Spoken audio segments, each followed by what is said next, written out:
Welcome to Armchair Archaeology, where we explore the fascinating intersection of history, archaeology, and ancient mysteries. Today, we're delving into the world of biblical archaeology, where ancient texts meet the spade of the archaeologist. We'll examine the evidence behind some of the Bible's most iconic stories, from the mysterious Tower of Babel to the elusive Ark of the Covenant. Are these tales rooted in historical events, or are they simply legends passed down through the ages? And most intriguingly, what surprising connection might link a mysterious artifact in Zimbabwe to one of the Bible's most sacred relics? Stay with us as we unravel these mysteries and prepare for a revelation that might just change the way you view history. The story of the Tower of Babel, as told in Genesis, is one of human ambition and divine intervention. The tale describes a time when all of humanity spoke a single language and sought to build a tower that would reach the heavens. In response, God confused their language, scattering them across the earth and halting their construction. But could this story have a basis in historical reality? Some scholars believe the Tower of Babel might be inspired by real structures from ancient Mesopotamia, particularly the towering ziggurats, large, terraced temple complexes that dominated the region's cities. The Atemenanki, a ziggurat in Babylon dedicated to the god Marduk, is a prime candidate for the inspiration behind the biblical tower. This massive structure, built around 600 BCE, was a staggering 300 feet tall and symbolized the might of the Babylonian Empire. It's easy to see how such a monumental building could spark legends of a tower reaching the heavens. The Bible also introduces us to Nimrod, a powerful king and mighty hunter who is said to have founded Babel and other cities. Some historians suggest that Nimrod might be based on real historical figures, such as Sargon of Akkad, an early Mesopotamian ruler known for his military conquests and grand building projects. The Tower of Babel story may reflect the ambitions of these early rulers, whose legacies were so monumental they became the stuff of legend. Although no direct archaeological evidence of the tower has been found, the story continues to capture imaginations as a powerful symbol of human pride and the limits of ambition. Whether rooted in fact or entirely mythical, the tale of the Tower of Babel remains a profound narrative about the dangers of overreaching and the complexities of language and culture. Nimrod, a figure shrouded in mystery, is described in the Bible as a mighty hunter before the Lord and the founder of several key cities, including Babel. His association with the Tower of Babel and his portrayal as a powerful ruler have led to much speculation. Was Nimrod a real historical figure, or a legendary character created to explain the rise of early civilizations?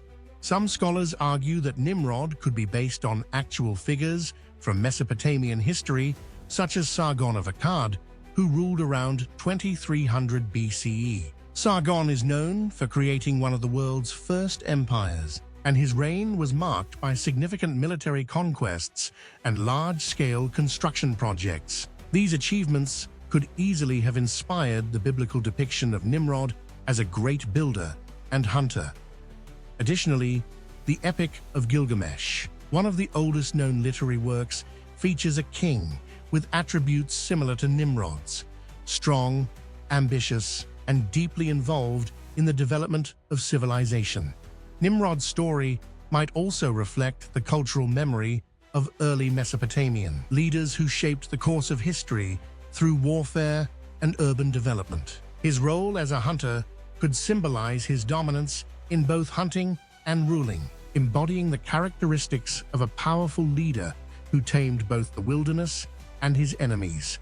While the connection between Nimrod and any specific historical figure remains speculative, his story serves as a symbol of human ambition and the drive to build great empires. Nimrod's legacy, whether real or imagined, illustrates how history and legend often intertwined to create enduring narratives that captivate and inspire. The Ark of the Covenant is one of the most mysterious and revered artifacts in the Bible, described as a gold-covered wooden chest containing the stone tablets of the Ten Commandments. The Ark was central to Israelite worship and was believed to possess extraordinary powers. Its fate, however, remains a mystery, fueling countless theories about its possible whereabouts. One of the most enduring theories suggests that the Ark was taken to Ethiopia, where it is believed to reside in the Church of Our Lady Mary of Zion in Aksum. According to Ethiopian tradition, the Ark was brought to the country by Menelik I, the son of King Solomon and the Queen of Sheba, and has been guarded by a succession of monks ever since. This claim, though intriguing, remains unverified, as the Church does not permit outsiders to view the artifact, leaving its authenticity in question. Other theories propose that the Ark was hidden before the Babylonian conquest of Jerusalem, possibly in a secret location within Israel, such as beneath the Temple Mount. Despite numerous expeditions and much speculation, its exact location remains unknown. Some even suggest that the Ark was destroyed or lost to history, its divine power fading into legend.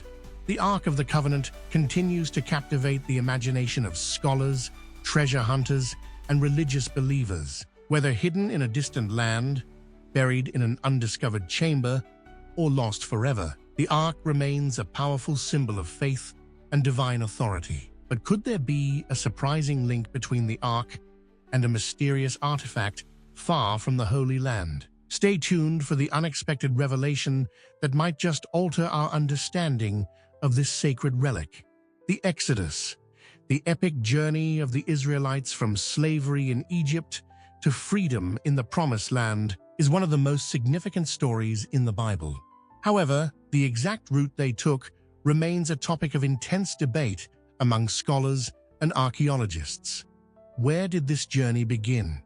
Where did it lead? And can we find any evidence to trace their path?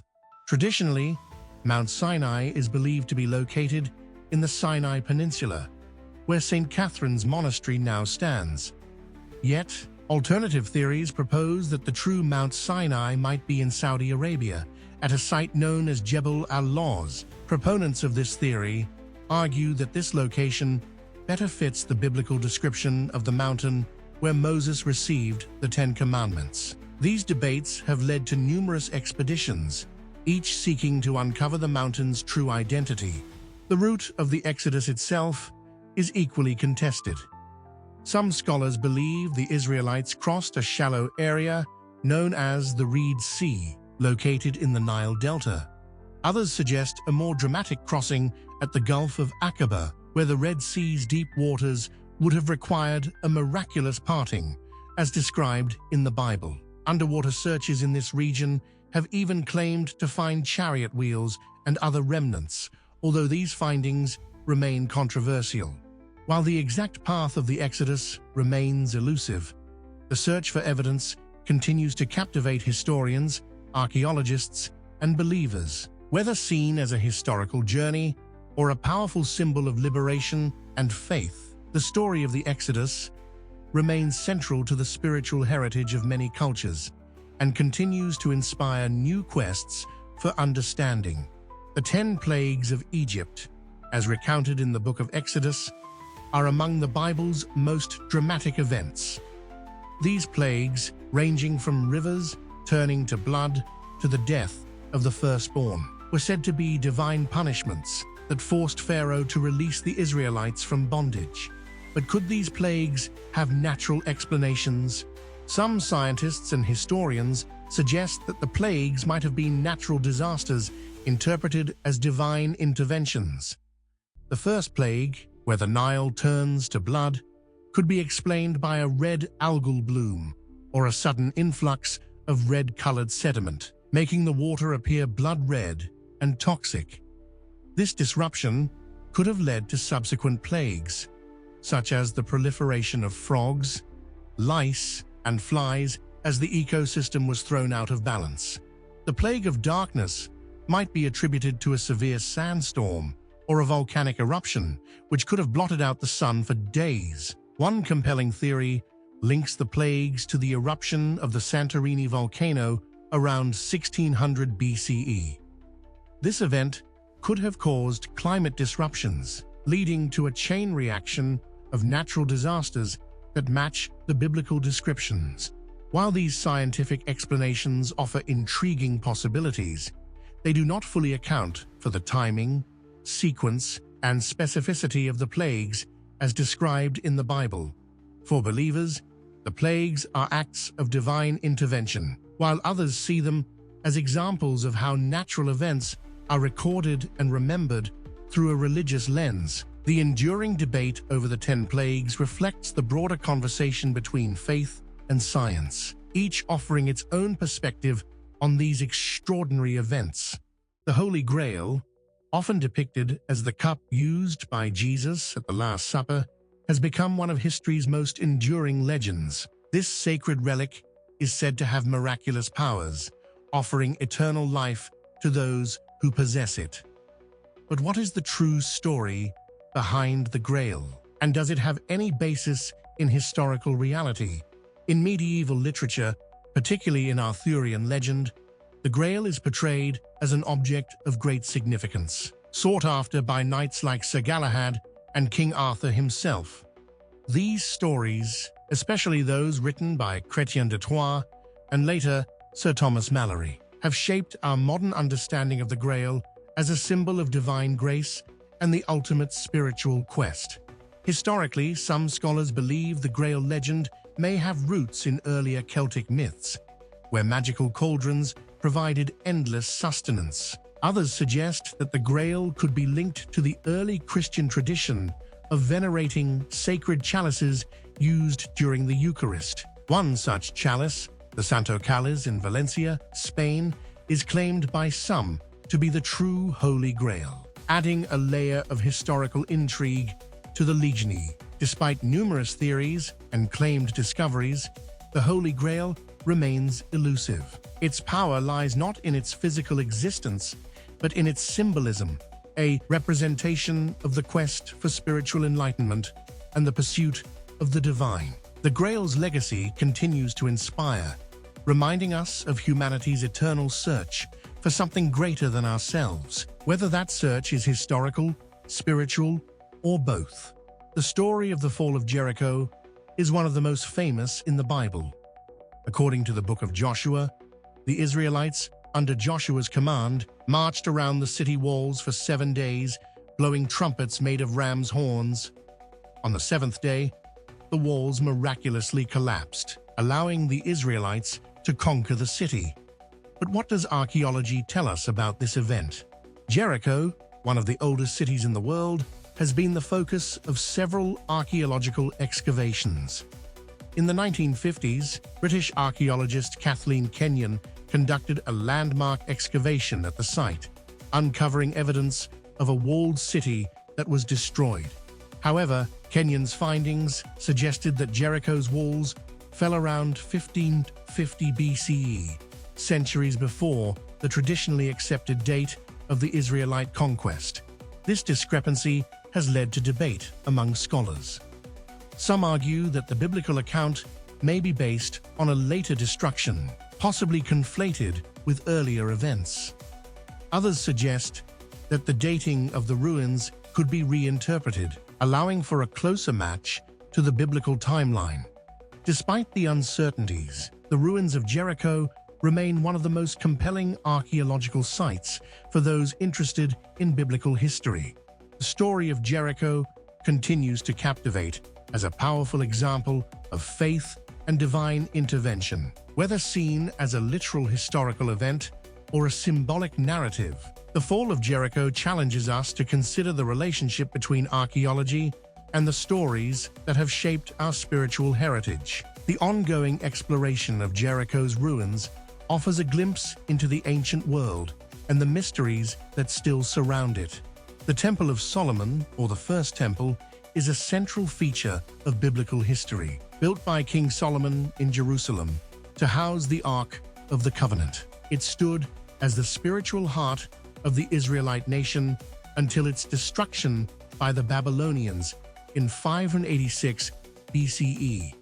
Despite its significance, direct archaeological evidence for the temple's existence has been elusive, leading to much debate among scholars. In 2001, the discovery of the Joash Tablet, a stone inscribed with ancient Hebrew text, created a sensation. The inscription describes repairs to the Temple of Solomon, ordered by King Joash, and references the House of Yahweh, a term used in the Bible for the temple. If authentic, the tablet would be one of the few physical pieces of evidence supporting the biblical account of Solomon's temple. However, the Joash Tablet's authenticity has been widely contested. Critics point out inconsistencies in the language and the tablet's patina, leading many experts to conclude that it is a modern forgery. Despite the initial excitement, the controversy surrounding the tablet serves as a reminder of the challenges in verifying ancient artifacts, particularly those with significant religious implications. The debate over the Joash Tablet highlights the broader challenges in biblical archaeology, where the line between history and faith is often blurred. The search for evidence of Solomon's temple continues, and the mystery of the Joash Tablet remains unsolved, reflecting the complex and often contentious nature of uncovering the past. As archaeologists continue to explore Jerusalem and its ancient secrets, the legacy of the Temple of Solomon endures as a symbol of faith, power, and the quest for historical truth. The lost tribes of Israel, referring to the 10 tribes exiled by the Assyrian Empire in the 8th century BCE, have inspired countless legends and searches for their descendants. According to biblical accounts, these tribes were scattered beyond the river, and their fate has remained one of history's great mysteries. Where did they go, and could they have left traces in unexpected places? One of the most compelling cases is that of the Lemba tribe in southern Africa. The Lemba have long claimed descent from ancient Israelites, and modern genetic studies have lent support to this claim. Researchers have discovered that some members of the Lemba tribe carry the Cohen modal haplotype, a genetic marker found among Jewish priests. This discovery has reignited interest in the idea that the lost tribes might have dispersed far more widely than previously thought. Another intriguing theory suggests that the lost tribes may have migrated eastward, eventually becoming integrated into various Asian cultures. The Pashtun people of Afghanistan and Pakistan, for example, have customs and oral traditions that some researchers link to ancient Israel. While these connections are speculative, they continue to fuel the search for evidence of the lost tribes in regions far from the ancient Near East.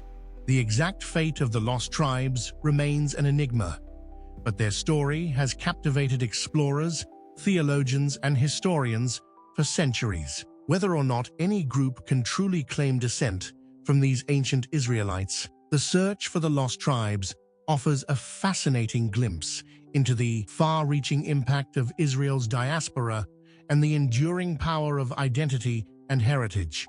The Shroud of Turin is one of the most enigmatic religious artifacts in the world, believed by many to be the burial cloth of Jesus Christ. The shroud bears the faint image of a man who appears to have suffered crucifixion wounds. For centuries, it has been venerated by the faithful, while skeptics question its authenticity. What does science tell us about this mysterious relic? In 1988, radiocarbon dating tests dated the shroud to the Middle Ages, between 1260 and 1390, suggesting it was a medieval forgery. This finding led many to dismiss the shroud as a pious hoax. However, proponents of the shroud's authenticity have challenged these results, arguing that contamination or repairs to the cloth might have affected the dating. They point to historical references to the shroud that predate the medieval period and question the validity of the carbon dating. Beyond dating, forensic analyses of the shroud have focused on the image itself.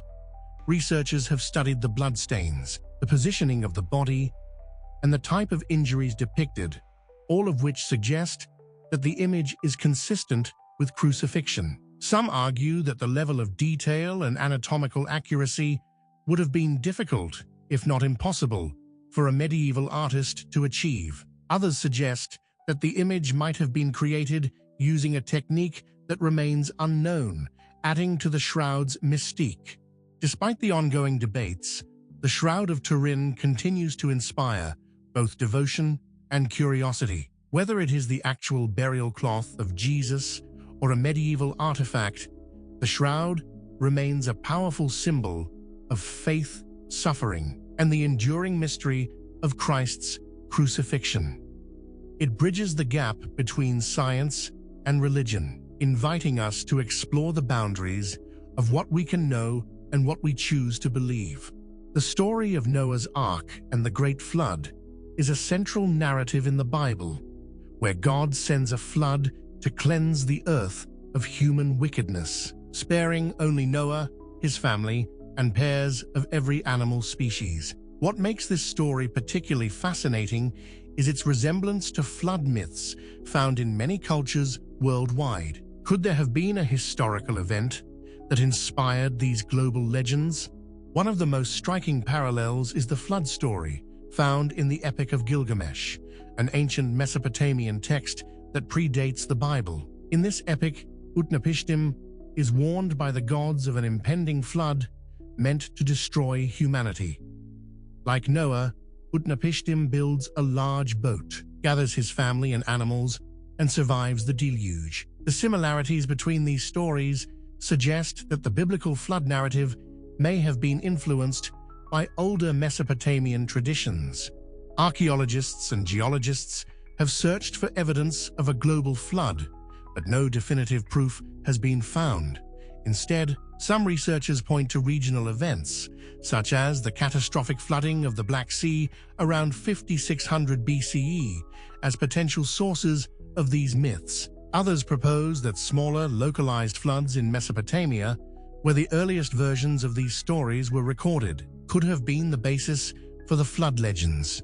The Great Flood story continues to resonate as a powerful narrative of divine judgment, survival, and rebirth. Whether seen as a literal historical event or an allegory, it remains a cornerstone of religious tradition and a subject of ongoing fascination. The persistence of flood myths across different cultures highlights humanity's deep-seated fears of natural disasters and the moral lessons drawn from such cataclysmic events. Thank you for joining us on this fascinating journey through the mysteries of biblical archaeology. We've explored the ancient stories of the Tower of Babel, the Ark of the Covenant, the Exodus, and more, each revealing the rich interplay between history, faith, and legend. But before we go, let's revisit the intriguing case of the Ngoma Lungundu, the sacred artifact of the Lemba tribe in Zimbabwe.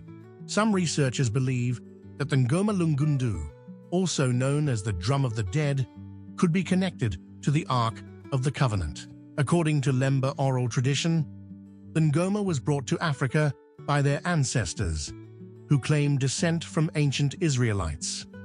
Remarkably, the Ngoma shares similarities with descriptions of the Ark, leading some to speculate that it could be a replica, or even the original Ark itself, hidden away in the distant past. This surprising possibility adds another layer to the enduring mystery of the Ark and illustrates how ancient traditions can echo across continents and cultures.